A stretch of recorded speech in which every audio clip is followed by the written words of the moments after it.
Alexandre III da Macedônia. A lenda lhe deu o nome de Alexandre o Grande. Mas ele também era conhecido como Alexandre o Destruidor. Quem entrasse em seu caminho era esmagado, ele aniquilava. Alexandre se considerava um deus. Seus admiradores o consideravam um gênio militar. Seus inimigos o chamavam de diabólico. No Oriente, ele é um vilão. Seu nome no Oriente é Iskender. E ele é Iskender, o assassino. Iskender, que traz a morte. Iskender, destruidor de cidades. Ele é o bicho-papão. Investigadores vão colocar a vida de Alexandre sob o microscópio e farão testes científicos. Eles vão mostrar como ele usou as armas de destruição em massa de sua época para vencer seus inimigos. Um psiquiatra vai analisar a personalidade de Alexandre para desvendar o que o impulsionou nessa busca pela dominação do mundo e o que o levou ao massacre de milhares. Tudo para revelar como ele se compara a outros ícones do mau comportamento. Ícones do mau comportamento. Alexandre o Grande. Aos 16 anos, Alexandre venceu sua primeira batalha. Aos 20, ele era rei da Macedônia.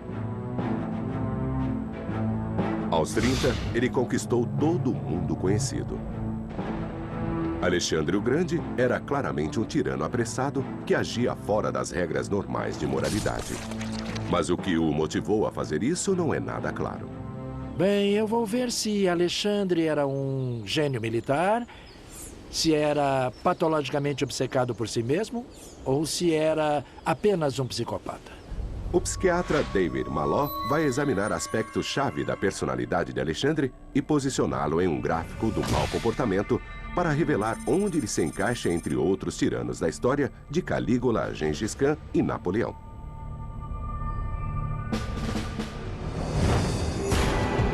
As histórias de horror são muitas. Ele não só destruiu cidades e matou soldados, também massacrou mulheres e crianças inocentes.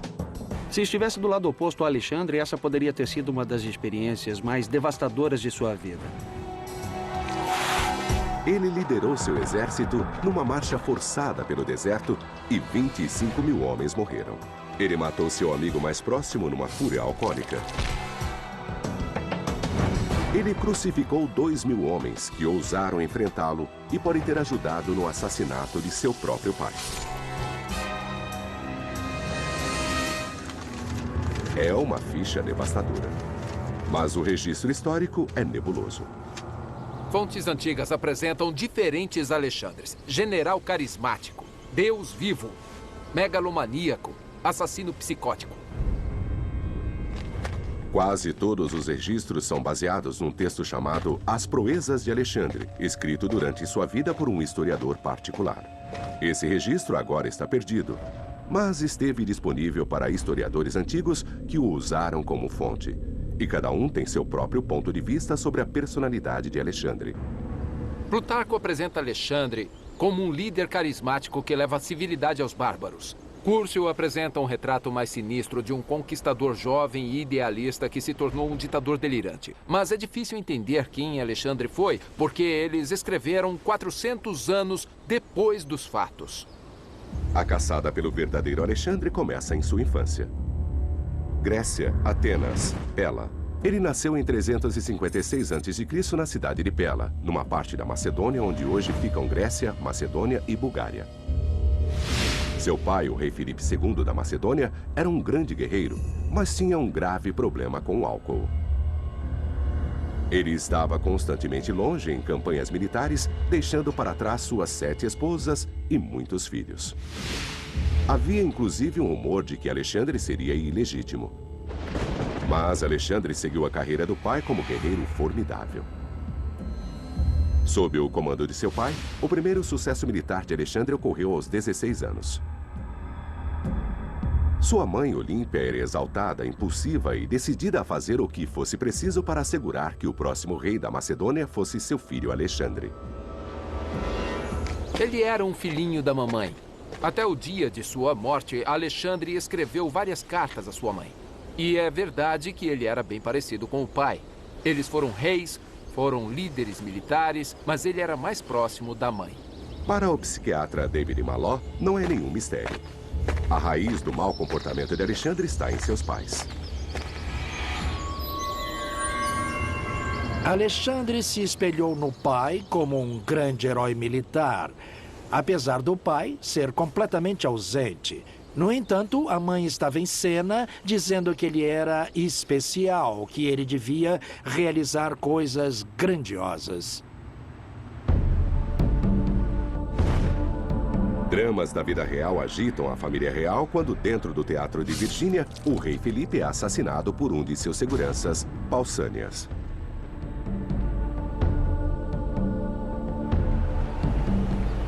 De acordo com algumas fontes, Aristóteles e Diodoro, esse caso estava resolvido. Pausanias matou sozinho Filipe, da Macedônia, aqui no teatro. A pessoa que tinha mais a ganhar com o assassinato era Alexandre, aos 20 anos. O próprio Alexandre nunca se deu bem com o pai. Eles tiveram uma relação turbulenta de pai e filho. Não só por causa de preocupações com sua legitimidade, nem por causa do jogo de poder entre esses dois indivíduos. Então temos que nos perguntar se Alexandre teve algum papel no assassinato do próprio pai. A história conta que Olímpia estava preocupada porque um meio-irmão de Alexandre e um primo estavam sendo criados para o trono ao invés dele. Olímpia e Alexandre tinham um bom motivo para querer o mal de Felipe. E logo depois disso, Felipe foi assassinado. A única pessoa que sabia a verdade sobre quem estava por trás do assassinato de Felipe era o próprio assassino, Pausanias. Mas ele foi morto pelos capangas de Alexandre antes que pudesse falar. O comportamento subsequente de Alexandre e de sua mãe foi suspeito.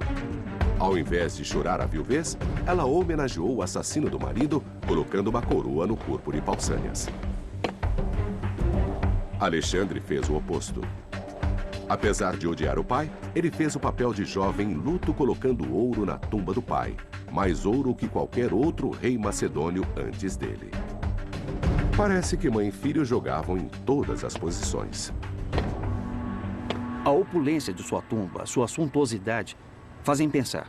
Será que Alexandre teve maior participação no assassinato de seu pai? Alexandre poderia estar acobertando sua própria culpa. E a suspeita de que pudesse ter envolvimento na morte de seu pai. Mas Alexandre não estava convencido de que estava na linha do trono. Logo a morte estava no ar de novo. Seu meio-irmão morreu. E Olímpia, mãe de Alexandre, cuidou da última mulher de Filipe e de seu filho homem. Alexandre teve o trono da Macedônia inteiro para si. Quase imediatamente, o rei novato de 20 anos foi posto em teste. A cidade de Tebas se rebelou contra Alexandre e o jugo da Macedônia. Eles consideravam a Macedônia uma nação inferior de bárbaros do norte. Alexandre marchou para a cidade, que era protegida por muros de até 2,5 metros de largura. Ninguém nunca havia penetrado naquelas defesas. Os cercos gregos no século IV a.C. essencialmente consistiam de exércitos jogando pedras uns nos outros, usando plataformas de lançamento cada vez mais sofisticadas. Pronto. Tebas tinha catapultas que atiravam bolas de pedras, mas Alexandre aprimorou usando uma invenção relativamente nova, a balista. Um aparelho de cerco explosivo reproduzido aqui por especialistas em armas antigas. Existiam armas na configuração ou no formato de uma balista, só que ao invés de uma mola flexível, nela há 2 braços rígidos que não se dobram. E eles são suspensos num feixe de cordas que é pré-tensionado e depois torcido. E isso armazena muita energia. Eles formam a tensão e o ângulo para disparar um projétil na van a 91 metros de distância, a distância mínima que deixaria o exército de Alexandre fora do alcance das catapultas de Tebas.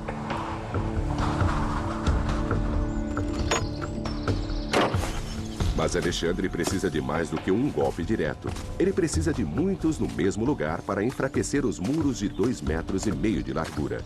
Na primeira tentativa, os projéteis caem perto, a 15 metros. Ainda mantendo a distância de 91 metros, os especialistas mudam o ângulo de disparo e aumentam a tensão, empurrando a munição mais para trás.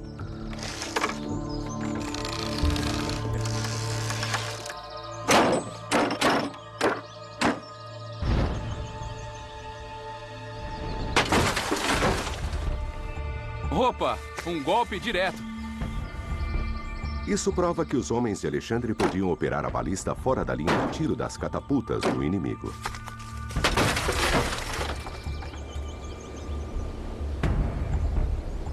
Demos bons tiros.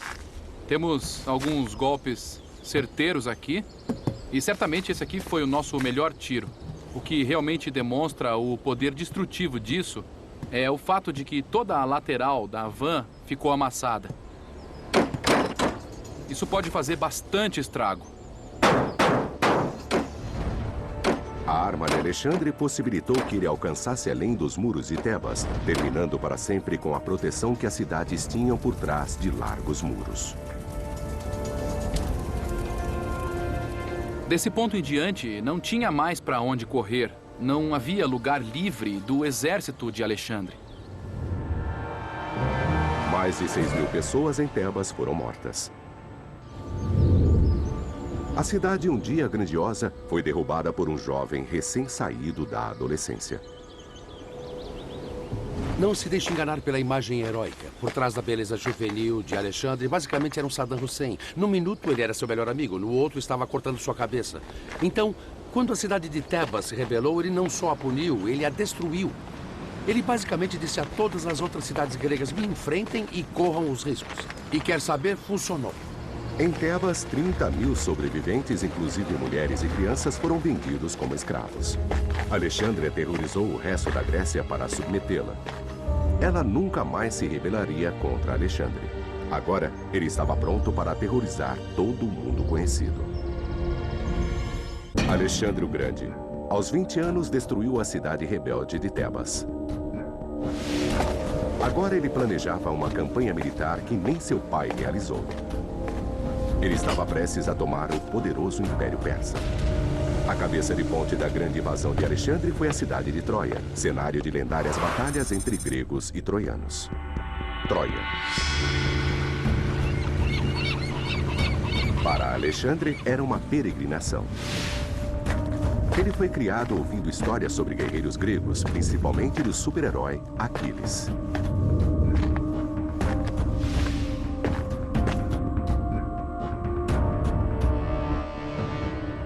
Alexandre queria ser um outro Aquiles. Esse era o seu modelo. A mãe de Aquiles disse que ele teria uma escolha na vida. Ele poderia morrer velho e ser esquecido, ou morrer jovem e ser lembrado para sempre. Alexandre, então, fez a sua escolha quando chegou aqui em Troia. Alexandre tinha bons motivos para se sentir próximo de Aquiles e acreditar que ele também tinha um grande dom. Era tudo coisa de sua mãe. A mãe de Alexandre era muito ambiciosa. Fazia com que ele se sentisse especial, dizendo que ele faria coisas grandiosas. Na verdade, ela talvez tenha dito que ele era descendente dos deuses. Isso foi reforçado por seus tutores, que deram a ele o título de Aquiles, o maior guerreiro grego de todos. Depois de prestar homenagens a seu herói, Alexandre seguiu para a Pérsia, inimiga de longa data dos antigos gregos. Aqui, nas margens do rio Grânico, ele enfrentou as forças do rei Dario III. Com Felipe fora do caminho, Alexandre herdou a conquista da Pérsia e justificou isso como uma punição pelos persas terem profanado os templos gregos durante a Guerra da Pérsia. Era uma cruzada, uma guerra de vingança contra um antigo ato terrorista acontecido mais de um século antes. Claro que era só uma desculpa. Alexandre invadiu a Turquia e encontrou um exército persa enviado para cá para detê-lo nas margens do rio Grânico.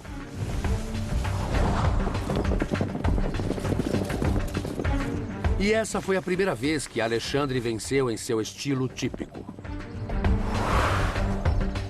3.000 foram cercados e derrotados. Foi um massacre sangrento. Outros 2.000 se renderam, mas foram vendidos como escravos por Alexandre, como um aviso para que não o enfrentassem. Uma vitória impressionante.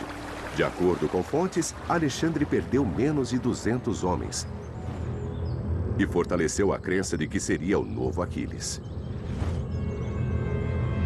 Os persas estavam na defensiva e a Turquia agora pertencia a Alexandre. Depois de assegurar a Turquia, ele não seguiu a estratégia óbvia. Ele não correu para o leste para assegurar os portos do leste do Mediterrâneo antes que os persas pudessem reforçá-los. Ele seguiu para o norte, para um lugar chamado Górdio, o que pode parecer bastante bizarro, caso você não conheça a lenda do nó Górdio. A história contava que no palácio dos antigos reis da Frígia havia um nó, que amarrava um carro de boi a uma estaca no chão. E esse nó era impenetrável. Durante séculos, ninguém pôde desfazê-lo. E diziam que quem o desfizesse seria senhor de toda a Ásia. Alexandre não pôde resistir à tentação de se arriscar nisso, no teste maior. Ele foi a Górdio, ficou diante do nó. Mas ao invés de tentar desfazê-lo, como todo mundo havia feito, ele simplesmente pegou sua espada e o cortou. Foi uma solução bem no estilo de Alexandre. Ir diretamente ao ponto, de preferência com uma arma na mão. Ele deixou Górdio com a profecia de que seria o senhor de toda a Ásia. Alexandre conquistava países no mundo antigo como um turista escolhe destinos em um mapa. Ele criou sua própria lenda no caminho. Jogou por suas próprias regras. Desfazer nós?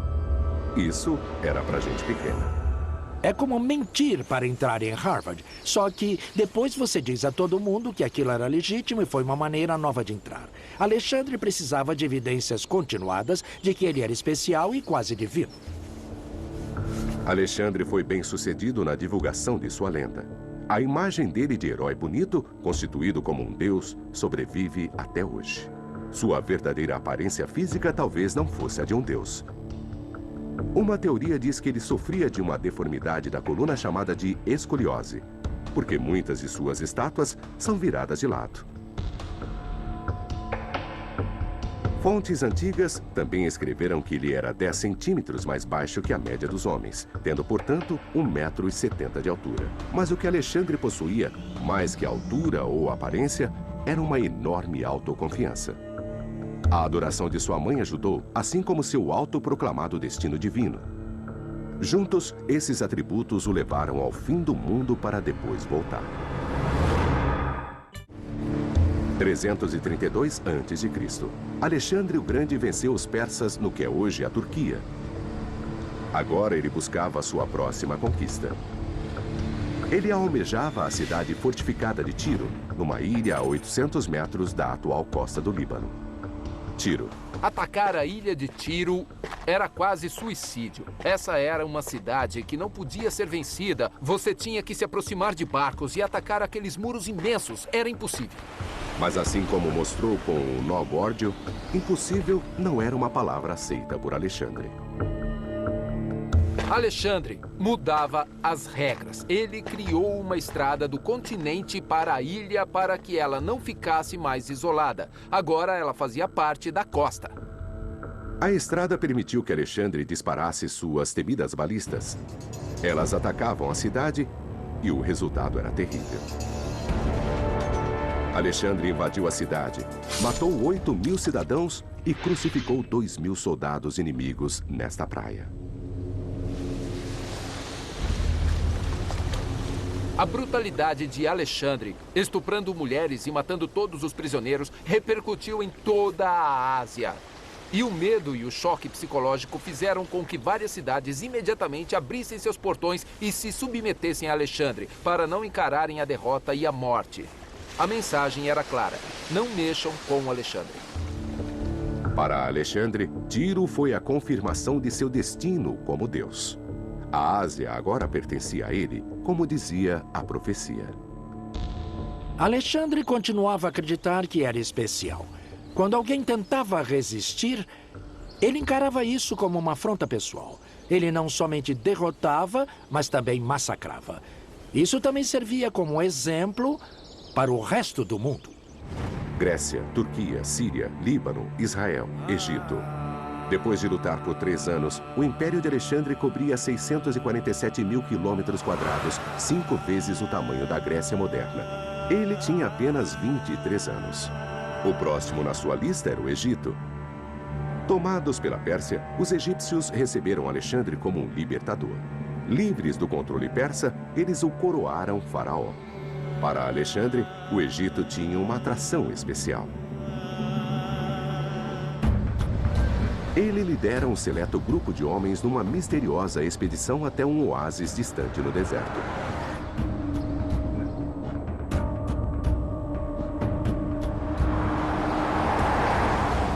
Se Alexandre e seus homens ficassem sem água, estavam perdidos. É uma viagem de 1000 quilômetros pelo meio do deserto. Se acontecesse uma tempestade de areia, os rastros dos quais até os guias locais dependem estariam desfeitos e Alexandre e seus homens estariam perdidos para sempre num mar de areia. Então, seja o que for que ele buscava no oásis de Siwa, Alexandre deve ter achado que valia a pena correr o risco. Havia um local sagrado na lista de Alexandre, o oráculo de Amon, no oásis de Siwa.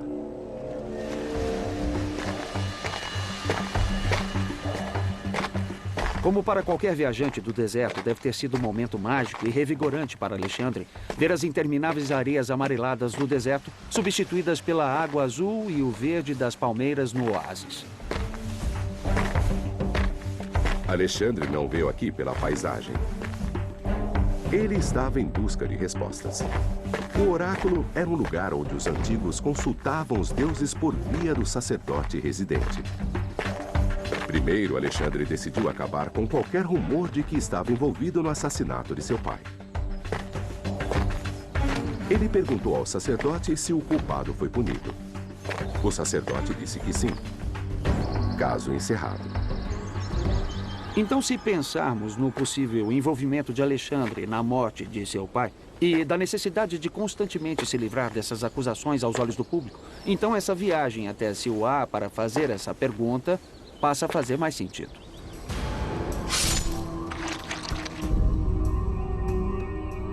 Alexandre tinha outra pergunta para os deuses. Ele conquistaria todo o mundo? Ele recebeu sua resposta em grego truncado. Dizem que o sacerdote tentou dizer a ele em grego, "Ó pai Dion, querido filho."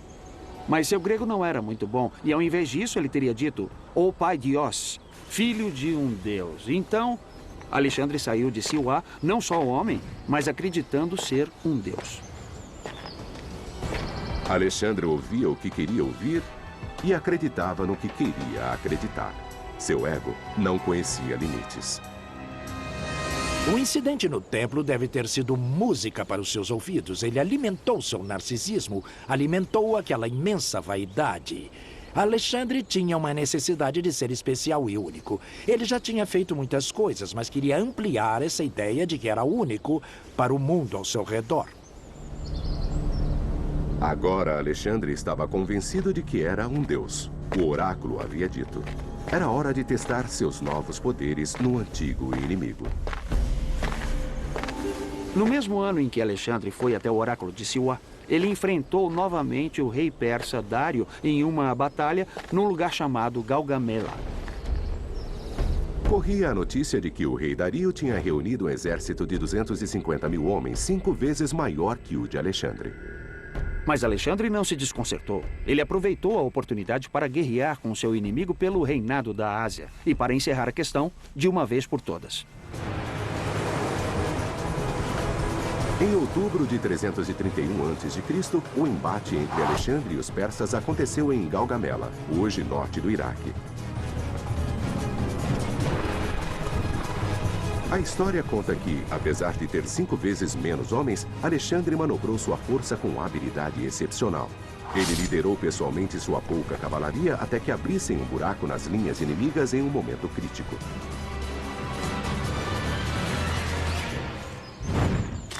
Com sua mente aguçada para a tática militar, Alexandre teve sucesso combinando sua cavalaria com infantaria munida de uma arma simples. Sua infantaria macedônia estava armada com a sarissa, uma lança afiada de 5,5 metros de comprimento. Seus homens encararam o inimigo usando uma formação de falange.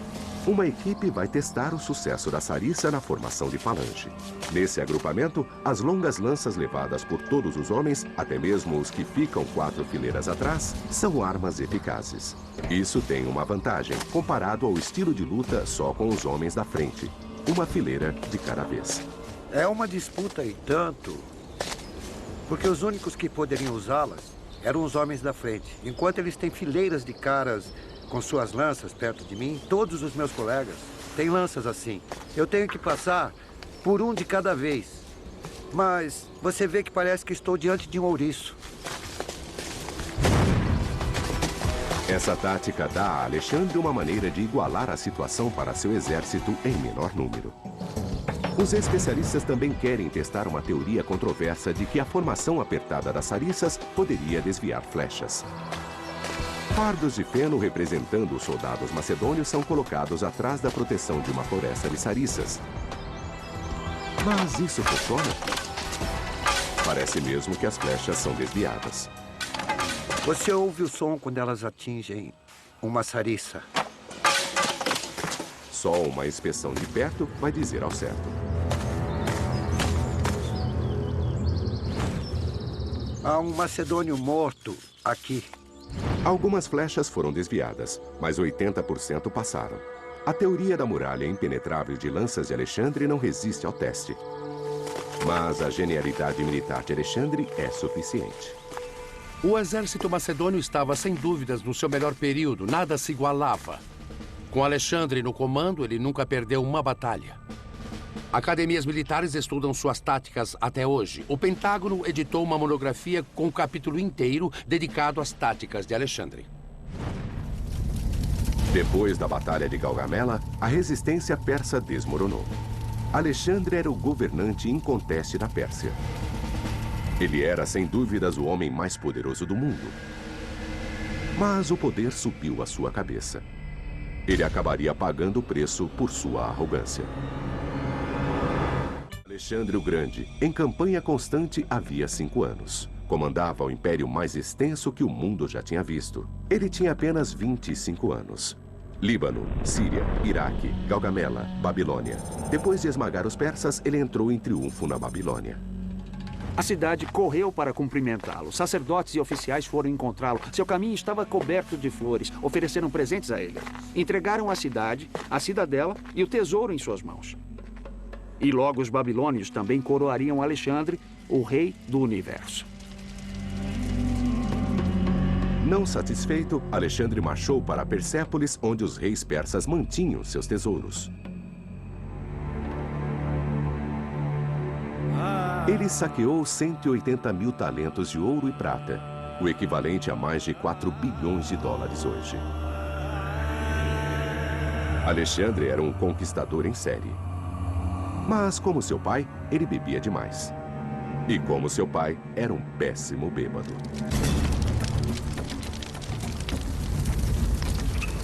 Durante uma das bebedeiras noturnas de Alexandre em Persépolis, um dos gregos gritou: "Vamos incendiar o palácio de Dario." Alexandre, em seu estado de euforia etílica, concordou. E, naquela noite, os soldados gregos incendiaram o palácio de Persépolis. O próprio Alexandre atirou a primeira tocha e depois assistiu enquanto uma das construções mais bonitas do mundo antigo virava fumaça. Alexandre tinha que dar a seus homens algo para celebrar a vitória. E depois disso tudo, houve uma campanha de vingança contra os persas. Mas à luz do dia, quando as cinzas baixaram em Persépolis, talvez Alexandre tenha começado a se arrepender de sua decisão eufórica.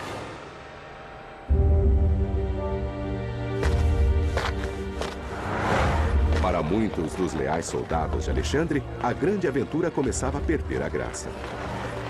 Depois de 5 anos de campanha, eles estavam cansados e com saudade.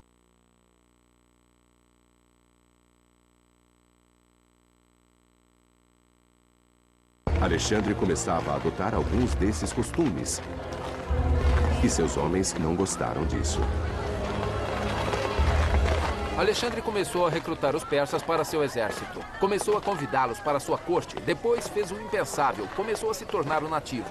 Ele adotou seus costumes, adotou suas vestimentas e para soldados macedônios isso era inaceitável. Eles não tinham vindo para se tornarem persas. Vieram para conquistar. Alexandre passou a ter 2 reações à tomada da Pérsia. Primeiro, eles validavam o ponto de vista de que ele era um dos maiores líderes do mundo. Por outro lado, as reclamações dos seus homens começaram a irritá-lo. Eles eram um insulto ao seu narcisismo. Alexandre ainda gostava de seguir o modelo do lendário guerreiro Aquiles. E como Aquiles, ele tinha um parceiro de longa data. Heféstion, parte do círculo íntimo que alimentava sua vaidade. Alexandre alimentava o culto da personalidade como ninguém o fez antes. Como temos hoje ditadores promovendo um culto a si mesmos, Lenin, Stalin, Saddam Hussein, Alexandre promovia sua imagem em estátuas e moedas. Ele se tornou onipresente. Construiu essa ideia de que era maior que os humanos. Uma outra maneira de Alexandre imprimir sua autoridade em seu império era fundando e depois dando seu nome a cidades. A mais famosa delas foi Alexandria. Mas dizem que Alexandre deu seu nome não só a uma cidade, mas a 57 cidades. E o nome de seu cavalo, e talvez até o nome de seu cachorro a outras. Isso sinaliza um tipo de comportamento que ditadores da Europa do século XX também usaram. Isso enfatiza a necessidade dele em imprimir uma autoridade no local, mas também um desejo e uma crença de imprimir sua lenda na história para todo sempre. E a maneira de fazer história era continuar vencendo batalhas e expandindo o império. Os soldados podiam querer ir para casa, mas Alexandre não deixava. Ele precisava de reforço constante no seu desejo por fama e glória. Alexandre queria conquistar o mundo porque ele precisava ser especial. A pessoa mais poderosa do mundo. Ele agora tinha tanto descaso pelos outros que escolheu uma esposa persa, sem se importar em como isso ofenderia seus soldados. O casamento com uma noiva estrangeira, uma princesa persa, era uma grande política para os persas, mas era ultrajante para os soldados. Ele arruinou sua reputação com os macedônios. Para piorar a situação, Alexandre ordenou que seus homens, quando em sua presença, fizessem a prosinese, o ato de se prostrar em obediência. Para os gregos, essa era uma honra reservada somente aos deuses. Se Alexandre sabia do descontentamento, não demonstrou nenhum sinal de preocupação. Logo, um plano de assassinato estava no ar. Um homem chamado Filotas e seu pai Parmênio foram acusados de tentativa de assassinato de Alexandre. Era uma acusação grave. Mas Alexandre a levou tão a sério porque, pouco antes disso, Filotas tinha dito a Alexandre que todo o seu sucesso em campanhas militares não era devido ao seu gênio, mas ao de Parmênio, seu general, pai de Filotas. Foi esse insulto à sua habilidade e ao seu sucesso que talvez tenha feito Alexandre levar essa teoria conspiratória tão a sério. Alexandre decidiu se livrar desse probleminha rapidamente. Ele não esperou um julgamento ser feito. Mandou assassinos matarem Filotas e Parmênio.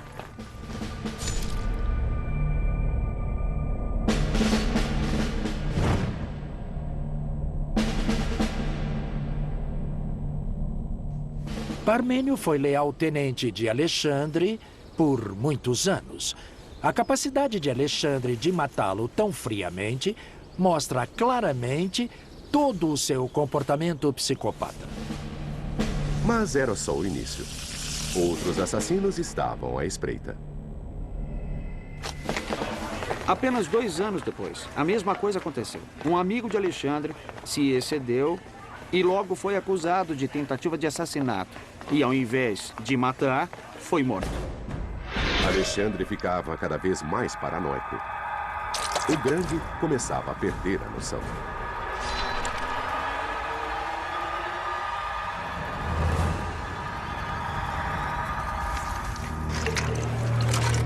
Alexandre recorreu à bebida de novo com consequências devastadoras. Em outra bebedeira com seus companheiros, Alexandre falou sobre seu pai Felipe. Ele lamentou o fato de Felipe nunca ter reconhecido suas realizações. Clito, que era um dos generais de Alexandre, disse: "Você desonra seu pai dizendo que é filho de um deus. Felipe foi melhor general do que você jamais será."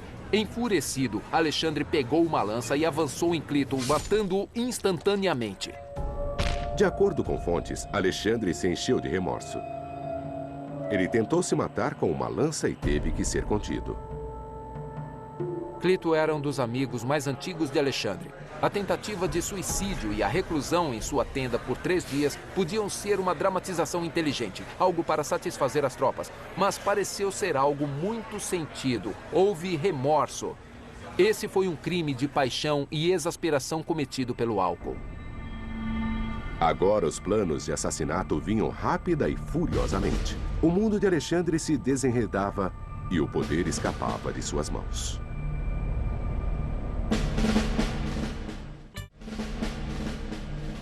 As coisas ficavam mais difíceis para Alexandre. As tensões continuavam a aumentar entre seus soldados e seu progresso incansável para o Oriente desacelerava. Quando Alexandre chegou à fronteira da Índia, seu império tinha 14.400 quilômetros de extensão. Ele recorreu a massacres de todas as guarnições das cidades, descumprindo promessas de que sobreviveriam caso se rendessem. Afeganistão, Paquistão. Alexandre queria continuar seguindo para o Oriente, mas depois de uma batalha épica no rio Hidáspes, seus soldados finalmente se rebelaram. Os homens de Alexandre estavam cansados de estarem longe de suas casas e famílias por mais de 8 anos. Eles também estavam cada vez mais cansados do estilo de liderança ditatorial de Alexandre. Parecido com o rei da Pérsia, que ele havia substituído. E eles tinham vindo para a Ásia para vingar os males que o rei da Pérsia tinha feito à Macedônia. Eles vingaram. Então, o que ainda faziam aqui, além de aumentar o império de Alexandre sem receber nada em troca? Ficou bem óbvio para os homens de Alexandre que ele nunca ia parar. Ele ia continuar até que não houvesse mais mundo a ser conquistado. E isso nunca foi parte do combinado. Claro que foi um problema enorme para Alexandre, porque ele não se curvava diante de seus homens, mas ao mesmo tempo não podia continuar sem o apoio desses homens e sabia disso. Os comandantes de Alexandre finalmente pensaram um plano para acabar com as campanhas contínuas. Eles fingiram receber um comunicado divino ordenando que parassem de lutar e voltassem para casa. Esse é um jogo psicológico fascinante. O exército estava cansado e queria ir para casa. Alexandre queria pressionar e conquistar o mundo. Precisavam de um mecanismo que preservasse o exército e não ferisse o narcisismo de Alexandre. O comunicado divino era a solução perfeita. Alexandre concordou em voltar, mas não facilitou em nada. Ao invés de seguir uma rota pela costa, ele insistiu em seguir a oeste através do deserto de Gredósia, que hoje fica ao sul do Irã. É um dos lugares mais proibidos da Terra, com calor abrasador e areia profunda. Não havia água suficiente e logo nem comida. Os homens comeram seus próprios cavalos e continuaram a pé. Por que Alexandre escolheu cruzar esse deserto inóspito? Principalmente quando poderia simplesmente colocar seus homens em navios na maior parte da viagem. Alguns dizem que foi porque ele queria punir seus homens por terem se recusado a segui-lo mais adentro do Oriente. Seus homens pagaram com suas vidas por sua falta de lealdade. 25.000 homens, mais de 3/4 da força de Alexandre, morreram no deserto. Quando voltou para a Pérsia, Alexandre era um governante bem mais ríspido. Ele acusou governadores de crimes em sua ausência e mandou executá-los. Soldados amotinados foram cercados e mortos. E quando seu amigo mais próximo, Hefestion, morreu de uma febre em 324 a.C., Alexandre atirou em todas as direções, culpando inocentes pela morte de seu amigo. O médico que não conseguiu salvar a vida de Hefestion foi executado sob ordens de Alexandre. Jovens locais foram mortos em cima do corpo. E Hefestion passou a ser adorado como um herói. Tudo isso forma uma ideia de Alexandre como um homem que foi além do esperado como regra na sociedade grega, tanto em termos de suas relações como homem, como também em termos do que se esperava dele como rei. Alexandre nunca se recuperou da morte de seu amigo. Na Babilônia, ele abriu uma garrafa de vinho uma última vez. Depois de uma noite de farra alcoólica, Alexandre reclamou de fortes dores de barriga. Ele foi tomado por uma febre que durou 12 dias. Faziam apenas 8 meses que o amigo mais próximo de Alexandre havia morrido com sintomas quase idênticos. De acordo com o historiador Arriano, Alexandre perdeu aos poucos a força das pernas e ficou confinado à cama. Depois perdeu o movimento dos braços e a fala. Sintomas que apontam para o que os médicos chamam de paralisia ascendente. Há poucos dias de seu 33º aniversário, em 323 a.C., o maior conquistador que o mundo já conheceu morreu.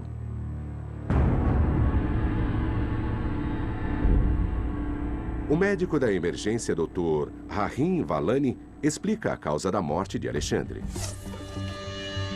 O candidato mais óbvio à doença fatal é a malária. Sabemos que a malária foi endêmica naquela época e que Alexandre viajou a muitos países e regiões diferentes. Então, ele pode ter contraído a doença em qualquer ponto de qualquer uma dessas regiões endêmicas da malária. Mas nesse caso em particular, acho que ela não foi a culpada pela morte de Alexandre. Apesar do que parecem ser sintomas da malária, o Dr. Valani acredita que há uma explicação mais plausível. O que eu concluo é que Alexandre morreu de uma febre tifoide devido aos sintomas que se encaixam classicamente nessa apresentação. Alguém pode não ter lavado as mãos corretamente e pode ter contaminado a comida ou a água. Ele pode ter pego dessa forma. Nessa situação, a febre tifoide é associada à paralisia ascendente. O que acontece com a bactéria é que ela entra na corrente sanguínea e provoca uma forte septicemia. Seus vasos sanguíneos dilatam, você perde pressão sanguínea, entra em coma e morre de infecção. Dizem que em seu leito de morte, quando perguntaram a quem deveria passar o império, Alexandre disse: ao mais forte. Alexandre marchou sobre metade da circunferência da Terra. Pelo caminho, ele nunca perdeu uma batalha e levou muitos homens à morte. Ele se tornou um megalomaníaco sedento por sangue que se considerava um deus. Matou companheiros leais e pode ter ajudado no assassinato do próprio pai. Então, onde esse comportamento o coloca numa escala psicológica de tiranos? Ele era um psicopata assassino em busca de emoção como Calígula ou um assassino obstinado como Gengis Khan? Alexandre tem um padrão de crueldade excessiva e desnecessária sem remorso. Então ele tem características de um psicopata assassino. No entanto, não é tudo por um desejo de sangue. Boa parte da violência tem um objetivo direto. Isso torna Alexandre um pouco dos dois. Obstinado com um toque de psicopatia. E tem outro fator importante, seu narcisismo. Alexandre tem muitos pontos na escola do narcisismo. A necessidade de ser especial, a necessidade de que o mundo saiba que ele é especial, a necessidade de se conectar aos deuses, tudo mostra que ele é um narcisista. Então, quem na história tem traços de personalidade parecidos com os de Alexandre? Alexandre me lembra Napoleão, o comandante militar. Os dois buscavam seus objetivos, os dois queriam conquistar o mundo, os dois queriam sempre a glória. E os dois acreditavam que estavam certos. Levado por uma crença obsessiva, Alexandre construiu o maior império que o mundo já viu. Apesar de ter grandes traços de crueldade, seu biógrafo fez questão de que ele fosse lembrado por sua habilidade militar. Por isso, mais de 2000 anos depois, ele ainda é conhecido como Alexandre o Grande.